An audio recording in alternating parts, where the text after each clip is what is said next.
Salut, jumpa lagi di channel YouTube Oprah Obrol Prancis dengan video-video pembelajaran yang mantap, komprehensif, dan terstruktur.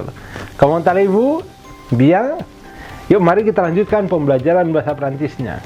Nah, sesudah di video sebelumnya saya bahas untuk teman-teman sekalian yang namanya gender negara, sekarang saya mau bahas untuk teman-teman sekalian tentang nationalité atau kewarganegaraan.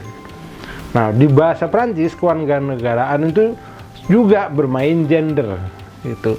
Mungkin kalau di bahasa Inggris sedikit sekali yang kita tahu bermain gender, yaitu Frenchman, Frenchwoman, paling seperti itulah. Tapi mayoritasnya kan tidak.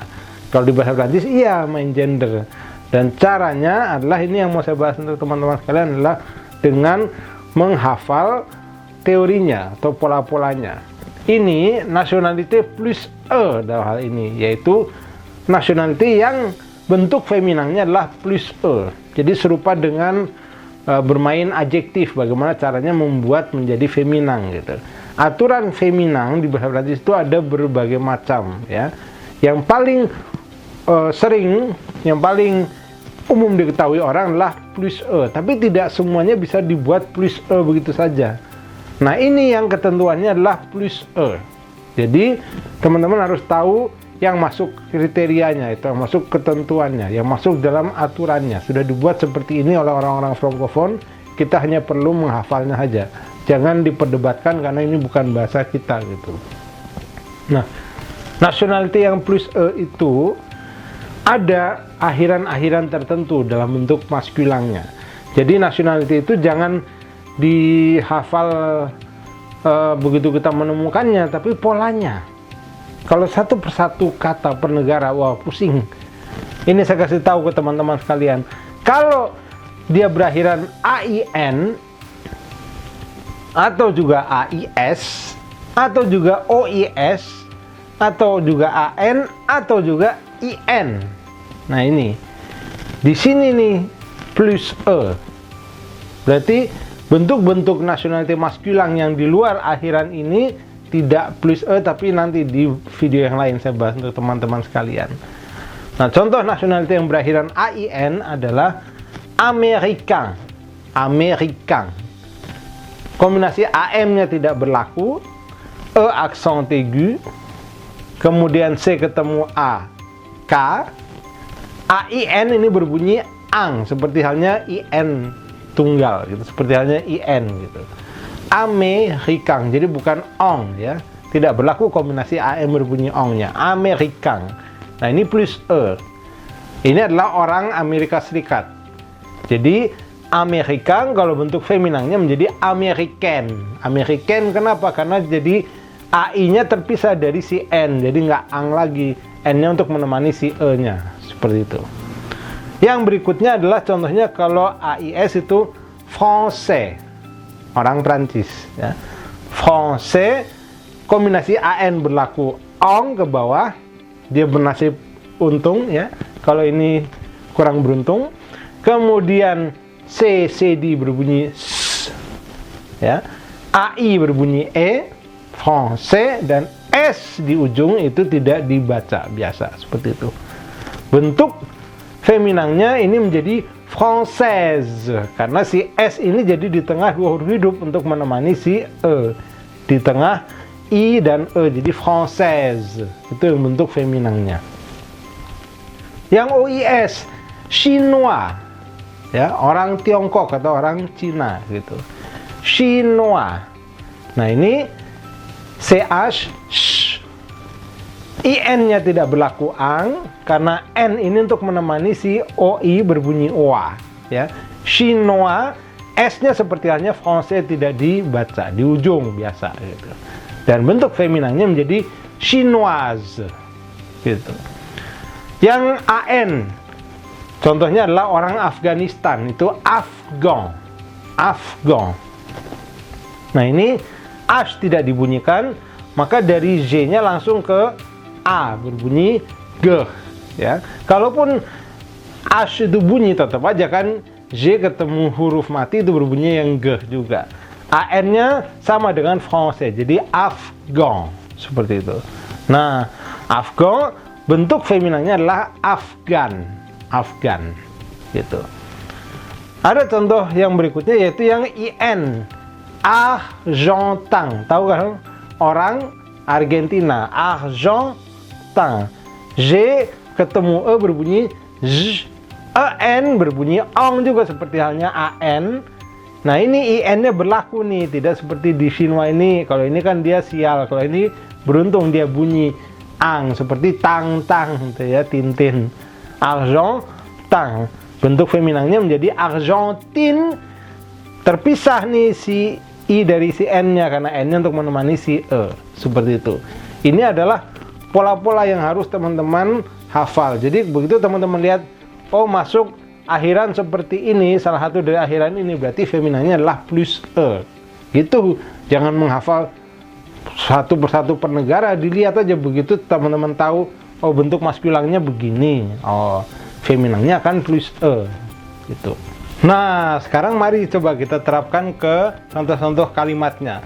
Bagaimana caranya kita mengatakan seorang Afghanistan, kami orang Tiongkok, seperti itu. Perusahaan Amerikanya besar. Bagaimana caranya ngomong seperti itu? Nah ini yang saya suka lihat dari para pembelajar bahasa Prancis di Indonesia setidaknya, itu suka ada yang salah tuh, dipikirnya nationality itu semuanya ditulis pakai huruf kecil.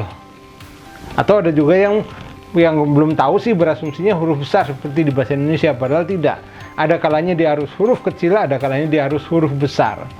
Yang teman-teman perlu catat, diingat-ingat nih, kalau nationality-nya itu tepat di belakang atau berdampingan langsung nih dengan artikel, yaitu ang, un, le, la, l'apostrophe, le, de. Nah itu baru dia huruf besar, tapi kalau tidak maka huruf kecil.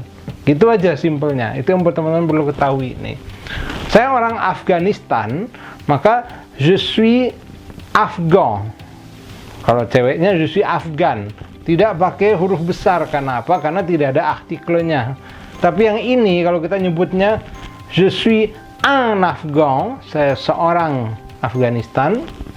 Je suis une afghan, huruf besar karena ini ada artikelnya. Begitu ketentuan yang teman-teman perlu ketahui, ya.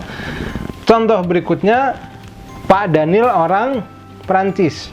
Monsieur Daniel est français. Nggak ada artikel maka huruf kecil. Tapi Monsieur Daniel est un français. Ya, ada angnya maka ini jadi besar. Seperti itu. Itu yang perlu ketahui. Berikutnya, kita atau kami orang Tiongkok. Nous sommes chinois. Nous sommes chinois. Ya. Kalau si kami atau kitanya ini adalah perempuan semua, maka nous sommes chinoises. Teman-teman tulis seperti itu, nous sommes chinoises. Tapi kalau campuran cowok dan cewek atau cowok semua, maka nous sommes chinois. Pakai bentuk yang maskulin. Oke.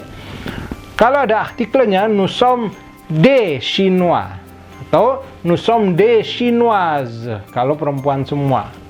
Itu seperti itu. Ya. Yang terakhir ini pabriknya Amerika. The factory is American. Nah, ini hati-hati. Kata benda kemudian bentuk nationality-nya. The factory is American. Harus diketahui dulu, l'usine ini maskulin atau feminin. Ini feminin singulier. Jadi tidak pakai bentuk yang Amerikan, tapi yang bentuk feminangnya American. Dan karena ini singulier, maka ini bentuknya juga begitu. L'usine est américaine. Gitu. Jadi harus tahu gendernya dari kata pabrik atau usine. Nah, kalau kita buat bentuk plurielnya, karena ini jelas artikelnya yang defini the factory, maka ini the factories kan gitu, bukan a factory tapi the factory. Ini the factories. Les usines bentuk pluriel, feminin pluriel, pakai s tuh. Les usines sont américaines. Sont américaines, bacanya disambung. Sont américaines. Amerikannya jadi bukan hanya plus e tapi s juga. Jadi es karena feminin pluriel. The factories are American. Itu. Les usines sont américaines. Dan terakhir ini saya kasih contoh ketika ada deux adjektif. Lihat, américaine sama grande. Pabrik-pabriknya Amerika dan besar gitu. Maka les usines américaines sont grandes. Pabrik-pabrik Amerikanya besar. Les usines américaines sont grandes. The American factories are big. Tuh, seperti itulah penerapan yang benar. Kok nggak pakai huruf besar ya? Karena nggak di belakang artikelnya langsung. Nggak. Yang di belakang artikelnya langsung kan izinnya, jadi tidak pakai huruf besar gitu. Ini juga enggak. Ya. Adjektif mana ada seperti itu pakai huruf besar. Jelas?